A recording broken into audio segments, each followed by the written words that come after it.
पिछले साल कमजोर उत्पादन के चलते तुर्की को भारी मात्रा में जौ इंपोर्ट करना पड़ा था। इसी का फायदा यूक्रेन को मिला।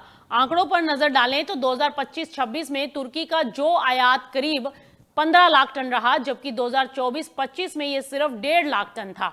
यूक्रेन ने जुलाई से मार्च के बीच तुर्की को 2,97,000 टन जौ को एक्सपोर्ट किया, जो पिछले साल के मुकाबले कई गुना ज्यादा रहा।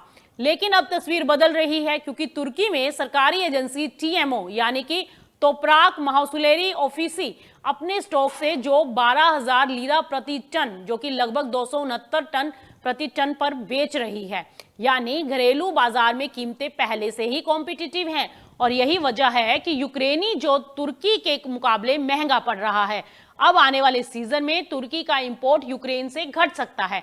इससे साफ है कि जिस तुर्की बाजार ने यूक्रेन को सपोर्ट दिया था, वही अब अगले साल झटका भी दे सकता है। तो क्या यूक्रेन को नए बाजार तलाशने होंगे या फिर कीमतों में करनी पड़ेगी कटौती?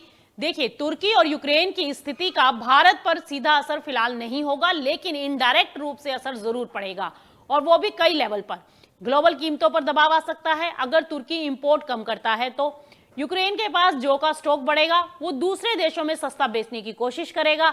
इससे अंतर्राष्ट्रीय जौ की कीमतों में गिरावट आ सकती है, और इसका असर भारत में भी जौ के दामों पर पड़ सकता है, और भारत में जौ के दाम दबाव में आ सकते हैं, खासकर निर्यात वाले रेट। वहीं निर्यात काफी कॉम्पिटिटिव होगा। यूक्रेन सस्ता माल लेकर नए बाजार ढूंढेगा, जैसे कि मध्य पूर्व एशिया। ये वही बाजार हैं जब भारत भी जौ या फीड ग्रेन भेजता है।